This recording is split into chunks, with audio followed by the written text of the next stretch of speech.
there are questions that before they launch a new constitution of Hindu Rashtra, they should first tell us what is wrong with the existing constitution.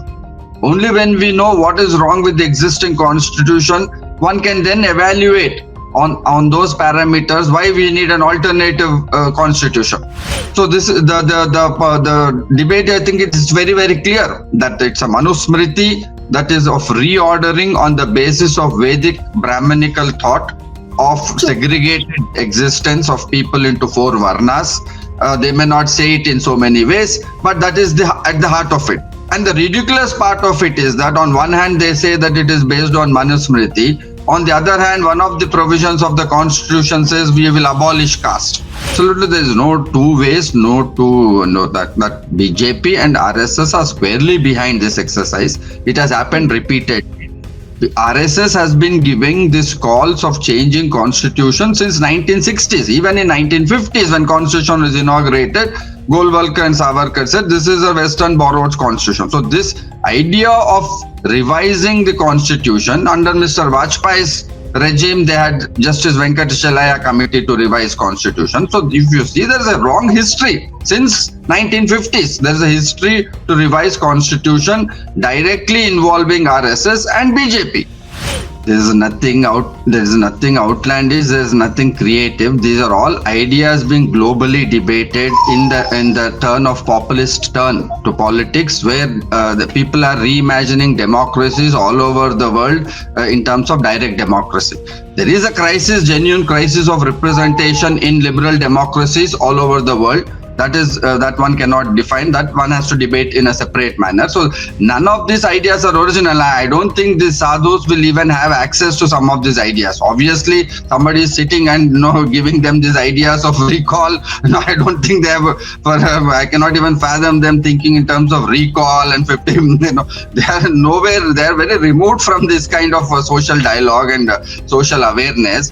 But this is something that we need to take seriously, however ridiculous. And we need to take it seriously because it is so ridiculous that it is going to play a walk in all our lives. If they start going about this, that it is going to create havoc in everybody's life, that nobody will feel safe and nobody will have a sense of justice. We'll all have to continuously live with a sense of fear.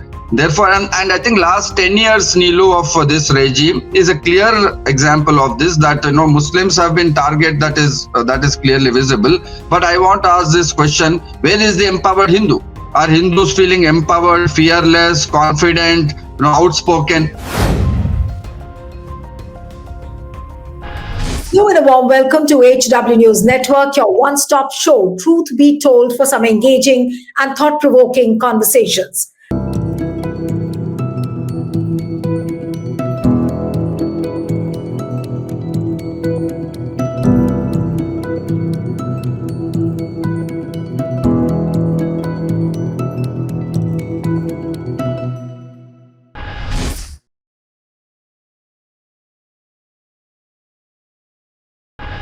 A constitution of the proposed Akhand Hindu Rashtra has been finalized and is ready to be unveiled at the Maha Kumbh and also forwarded to the center on the occasion of Basant Panchami, which is on February 2nd. Now, this is what I'm told is that this is a 501-page document which is prepared by a 25-member committee of scholars, draws inspiration from the Ramayana, rules and teachings of Krishna, Manusmriti, and Chanakya's Arthashastra. Now, this committee, known as the Hindu Rashtra Samvidhan Nirmal Samiti, includes scholars of the Sanatan Dharma from the Banaras Hindu University, Sampurnanand Sanskrit University in Varanasi, and the Central Sanskrit University in New Delhi.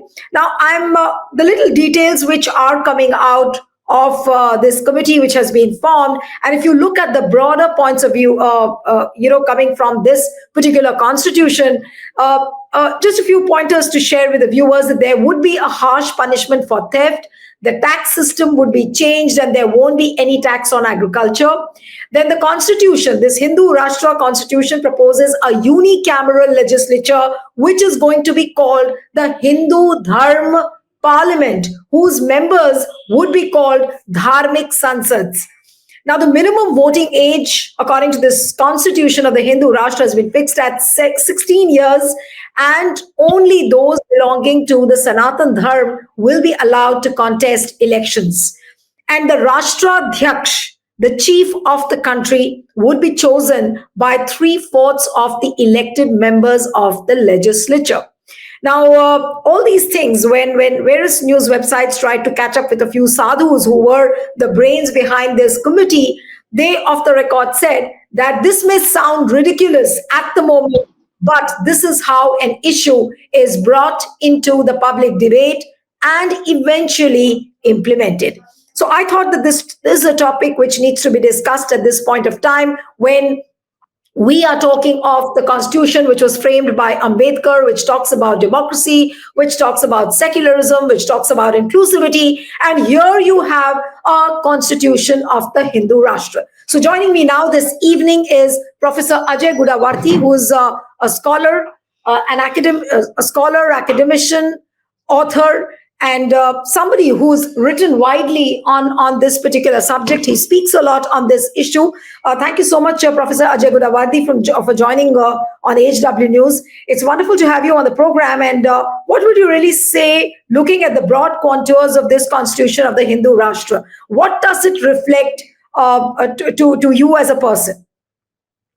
No, this is not the first time they're doing this, Neelu. They are even in the previous Kumbh Mela, previous occasions, BJP, even RSS, I think are part of this game of altering the constitution and launching a religiously oriented constitution. So this is not the first time it is happening. And at the heart of this is there are questions that before they launch a new constitution of Hindu Rashtra, they should first tell us what is wrong with the existing constitution. Only when we know what is wrong with the existing constitution, one can then evaluate on those parameters why we need an alternative constitution. On one hand, they keep saying that, Mr. Modi says that even Ambedkar cannot change a constitution now. Even if he comes back, he cannot change provision of reservations. So you can see one end. The other end is, you go ahead and actually release an alternative constitution of 500 pages, and it clearly states that it is based on the teachings of Manu and Chanakya Ardhashastra. So this the debate, I think it is very, very clear that it's a Manusmriti that is of reordering on the basis of Vedic Brahmanical thought of segregated existence of people into four varnas. They may not say it in so many ways, but that is at the heart of it. And the ridiculous part of it is that on one hand, they say that it is based on Manusmriti. On the other hand, one of the provisions of the constitution says we will abolish caste. I mean, what does it mean? So the point is very clear. I think now we need not go into the trajectories of the confusing things that BJP and RSS keep saying, confusing this way, that way. So point is very clear. They want to have a regressive constitution based on religious sentiments, on religious teachings of the Vedic period, which is like an ancient, and societies keep changing. And they one of the arguments they might make is that the current constitution is Western, borrowed, so on and so forth. No, the argument that one should ask is that how is this not borrowed? They have said that in this constitution there will be compulsory military training. Many Turkish and many Korean Christian nations have this idea of compulsory military training. So why is this not borrowed? Where in Sanatan Dharma does it say that everybody should be militarily trained? In fact, Varnashrama Dharma says that each caste has a different profession. So that again is a contradiction. So on one hand, there's a contradiction of caste abolition, then you have a contradiction of Manusmriti, then you have a contradiction of where everybody has to be militarized and trained in military affairs. So it actually makes no sense. At the heart of this is a certain imposition of an idea of an order. If you read some of those provisions about punishment, excessive punishment, theft, this is all brought from Islamic nations. What is the original? I mean, you are borrowing from Islamic nation. On one hand, you are critical of Islamic nations for being theocratic, for having blasphemy laws, for having sedition laws, for having excessive stoning of women. On the other hand, you want to replicate the same philosophy, make it into an Abrahamic imagination of no excessive punishment without rule of law. So it's basically a ridiculous exercise, which at the heart of which is idea of fear. I think there is no basic commitment to any philosophy except reinstating hierarchies and governing through fear. That Right. majority will be excluded from this imagination, and there will be a small coterie of old kind of aristocratic form which will rule and interpret and tell us what Sanatan Dharma is. And even these sadhus, how much of Sanatan Dharma they know? How do we know? Which interpretation are they following? Hinduism itself has 7 branches of interpretation. Which interpretation is the most authentic? That's completely ridiculous. It's you're bringing in ideas of other religions. Actually, this is more colonial. Hinduism is Right. based on decentered interpretation. You want to undo the basic ethic of Hinduism. No, but Ajay, who do you, whom would you really blame for this kind of Hindu Rashtra constitution? Now, is it yogis' creation? Is it the center's creation? Or is it the sadhus who got together and they've decided amongst themselves that no, we should have a parallel constitution, which should be called a Hindu Rashtra constitution? This kind of an initiative cannot take place without the agreement of the state government or the center. Otherwise, how can the sadhus or a few so-called members can form a committee by themselves and then go ahead with a plan like this? What is your feeling? Absolutely, absolutely. There is no two ways. That BJP and RSS are squarely behind this exercise. It has happened repeatedly. The RSS has been giving these calls of changing constitution since 1960s. Even in 1950s, when constitution was inaugurated, Golwalkar and Savarkar said this is a Western borrowed constitution. So this idea of revising the constitution under Mr. Vajpayee's regime, they had Justice Venkateshalaya committee to revise constitution. So if you see, there's a long history since 1950s. There's a history to revise constitution directly involving RSS and BJP. So there is no way some sadhus, 25 sadhus can come. Who are these sadhus? Who picked them? So tomorrow 10 of us, we are also Hindus, we will 10 of us suppose sit and say that we want another constitution. We are also Sanatanis. Will they accept?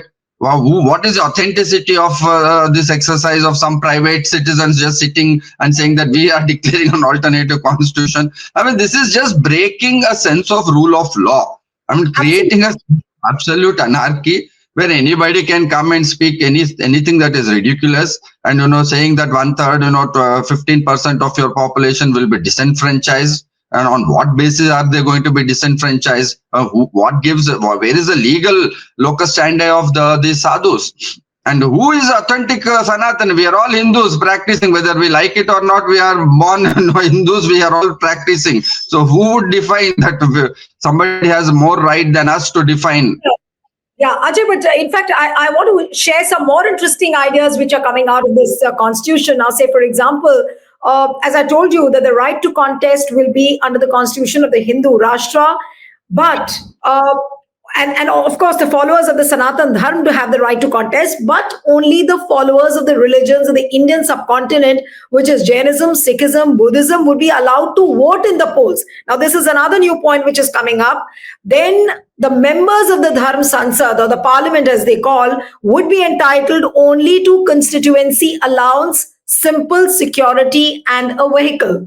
They have worked details to this extent. The candidates for the Dharma Sansad will have to be a student of Vedic Gurukul, one of the seers associated with the committee which prepared the constitution that they have said.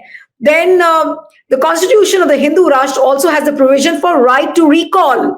And the Dharma Sansad will conduct a plebiscite in the constituency if a proposal signed by a minimum of 50,000 people from the constituency is sent to it to recall their representative. Now, let me discuss this point by point.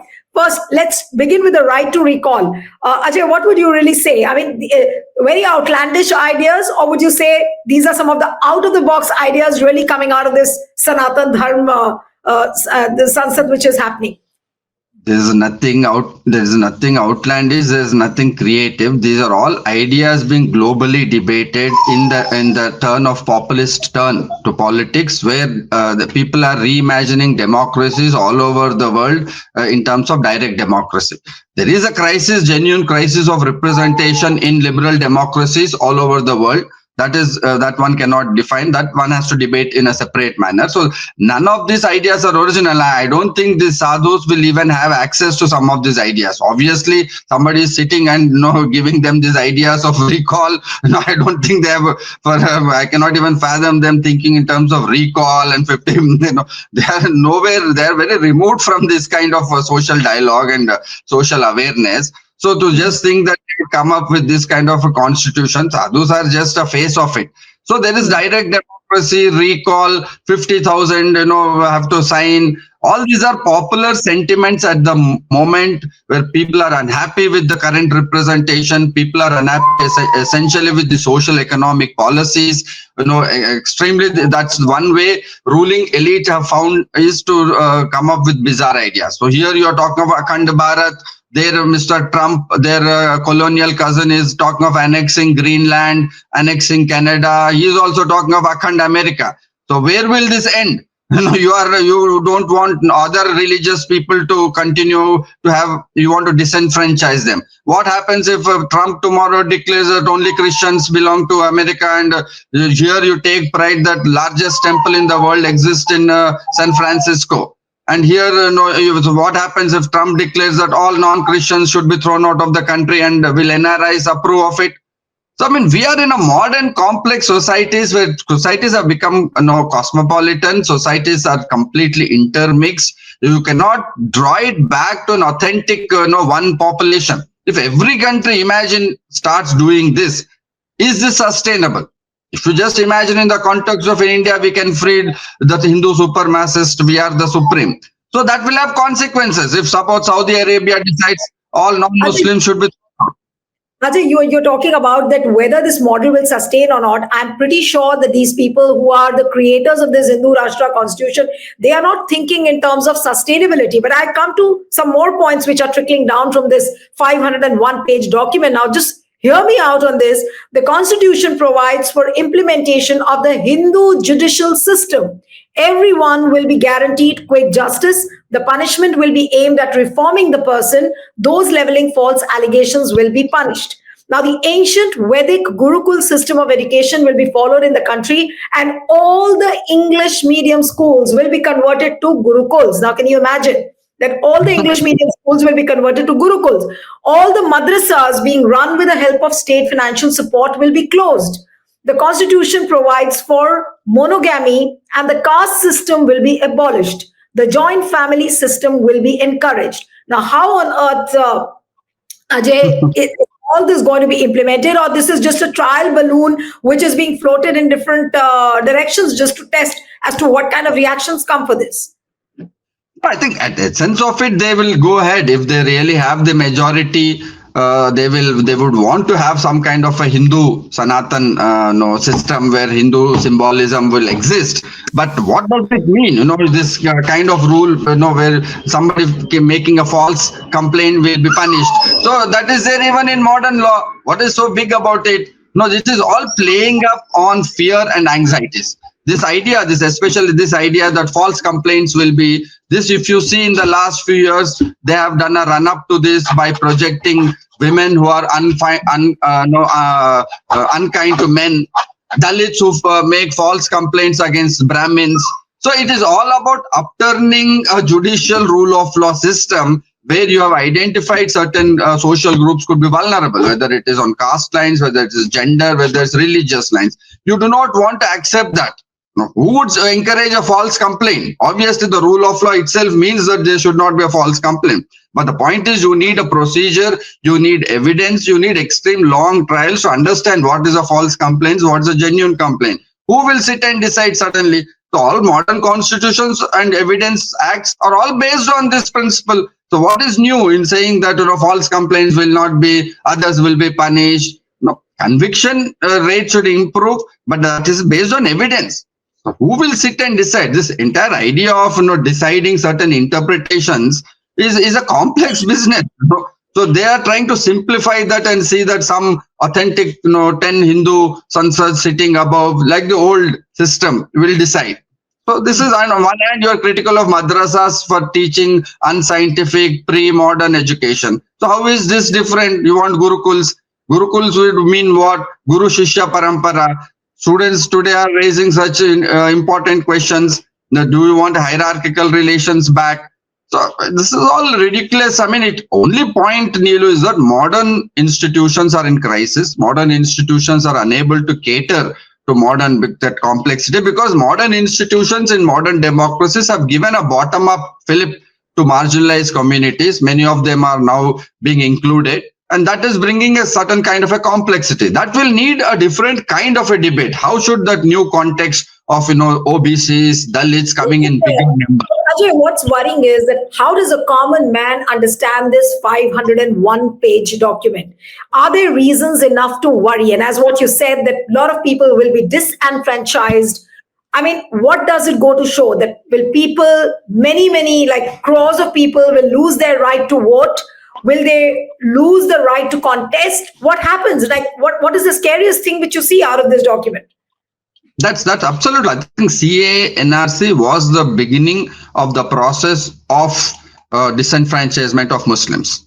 So that's a clear agenda that this government has, because they know that Muslims, and now they are targeting Dalits, are two constituencies which will never come with them in the long run. So this is actually a cool, calculated electoral calculation. No, but who do you think is the target audience for this? Is it only the Christians, the Dalits, and the Muslims? Nobody else. Yeah, that is the key constituency, the Dalits, Muslims, and Christians. And then, as Golwalkar said, the main enemies are Muslims, Christians, and communists. Then the fourth rung of people will be all the left liberals who are progressive, who are talk of egalitarian philosophy. They are the ones who will also be targeted as being non-religious. They might even bring in a blasphemy law. So if you are an atheist, if you are a non-believer, you can be jailed 20 years. So I mean, this is that is the idea. They want to go ahead. This we have been arguing, many of us. This is the threat with the RSS imagination, and they would go ahead, whether they'll go piecemeal, whether they will abandon constitution at one go, whether they will as they have damaged the democratic institution, constitutional institutions, they might do it that way, the chipping off the essence of constitutional institutions without it depends on what kind of a mandate they get. That's the key point. And I think 2024 they learned that under this constitutional imagination, their growth will always be checkered, that they cannot ascertain that kind of an insurmountable power that they all aspire for. So I think the attempt, but how are they going to change the constitution? They don't have the basic numbers. Even that they might abandon. They might change the very procedure. Look at the way they're handling universities. If you just see the laws, university rules that are being made, every fortnight we have new set of laws, depending on who they want to accommodate and who they want to exclude. So breaking down all institutional norms, breaking down all norms of civility, rule of law is going to impact everyone. That is what the Hindus, common people, I think opposition parties have this responsibility to explain. And that's also the lament with our opposition parties, that they never, kind of live up to the expectations, the historical role that they ought to play. That, I mean, they are either indifferent, or they don't understand the seriousness of these threats. But I think the common people have to be explained that it is not Hindu-Muslim. Once you break rule of law targeting Muslims, what is the guarantee that there will be rule of law for Hindus? Forget Muslims for a minute. What is the guarantee? Who will guarantee you that the Hindus will all be treated at par equally? Within Hindus, there will be Dalits. Within that, there will be women. Within that, there will be Shudras. So who will guarantee us that all these social groups that are unequally located will be treated at par? So the Muslim is only a metaphorical expression for breaking inclusive order and breaking rule of law. I think this mandate has to be explained to the common people on the street. Absolutely. In fact, I was reading, Ajay, that Shambhavi Peethadishwar, Anand Swarup, he has said that the seers will now appeal to other nations of the world to help in making this Hindu Rashtra. And what they have said, and I'm putting it in quotes, that there are countries of Christians, Muslims, and Jews, but there is no country of the Hindus. Now, how is that going to unfold? Does it look like a doable idea that all these seers now will be contacting the different countries of the world to say that please help India in becoming a Hindu Rashtra? It is like Trump asking Mexico to fund building a wall between America and Mexico. And it's like Absolutely. Trump expecting Canadians to help America annex Canada. So why Yeah, should other countries? Once on one hand, you say other countries are all Christian and Islamic. On the other hand, you say you will ask them to help you build an Hindu Rashtra. So what sense does it make? I mean, this is completely ridiculous. Every third sentence is contradictory in spirit and letter and spirit. It absolutely sums up to nothing. And if other countries are helping you, that means they are more tolerant, more inclusive, and though we should also respond by being more tolerant to other religions. So, what the sense does it make to go and ask Israel for help and America? On one hand, you say America is only Christian nation. On the other hand, you have Indians living there, NRIs. On the other hand, you are proud that America has the largest Hindu temple. Here, you want to drive away Christians. What is the sense? I mean, absolutely, that's the whole problem. That people of India, those who claim to be Hindus, need to understand that all this will have consequences. This will not have consequences only for Muslims or Christians. This will have consequences for majority Sanatani Hindus living in this country, because even you need protection of law, even you need sense of justice. If you break down all the institutions, nobody will is going to be happy. Look at as I again give the universities example, that those who are recruiting, they are not recruiting on the basis of Hindus. They are recruiting on a mafioso style of those who are close to the regime, exclude all others, give absolutely. give benefits to those who are part of this mafioso link, exclude others. This is how mafia works. Underworld mafia all over the world works in this way. Networks between networks, wheels within wheels, secrecy, conspiracy, murderous politics. If you want to mainstream it, the first group that is going to suffer the most is the majority Indian group, because we have been a country which has had a fair sense of justice and rule of law. We have been fighting the ills of caste, gender discrimination. We were a country that were trying to accommodate even certain traditional sentiments. Now we are all proud of our family system. We all think that Europe has lost its way because of its excessive individualism, crisis. And so we might take some of those elements. No, I mean that if there is some enlightenment which is for a good life, we need in ancient systems. All civilizations take. Greek civilization draws from its own ancient. We can do. There is no harm.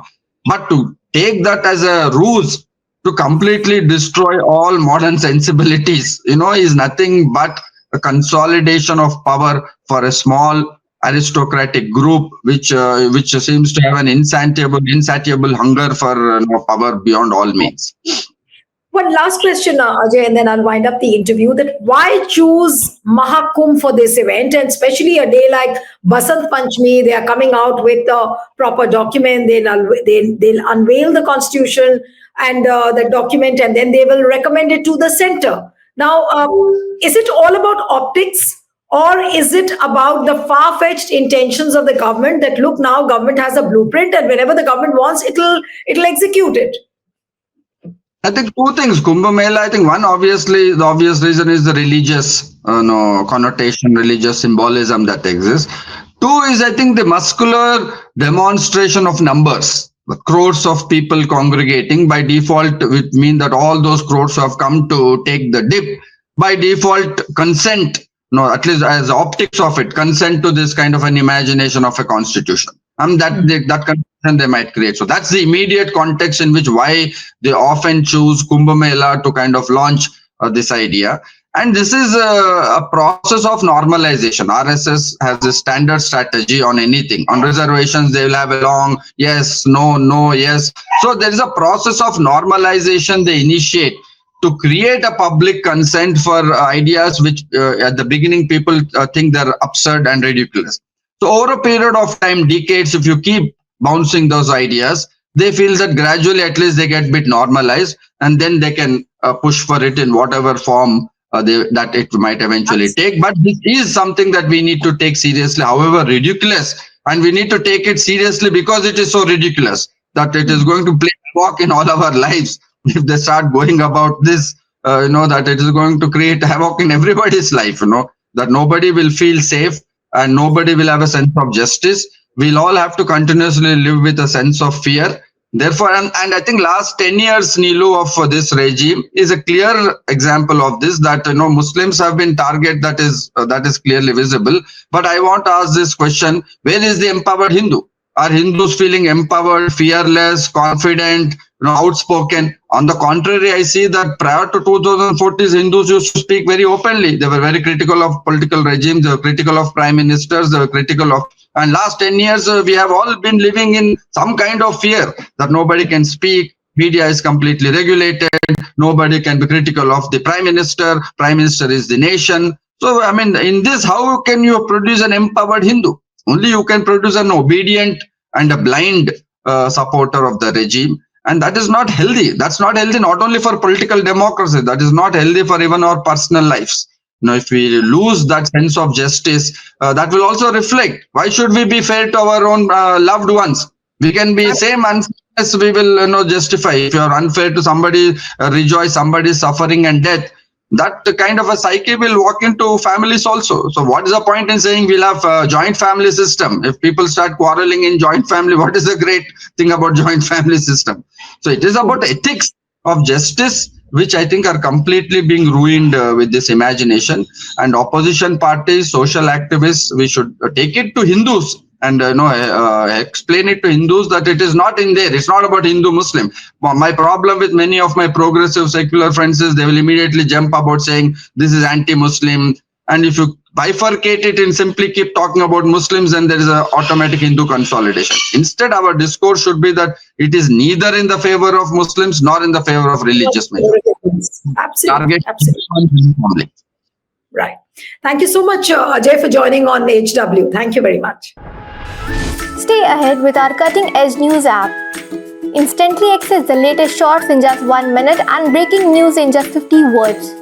Download now for a smarter, faster news experience.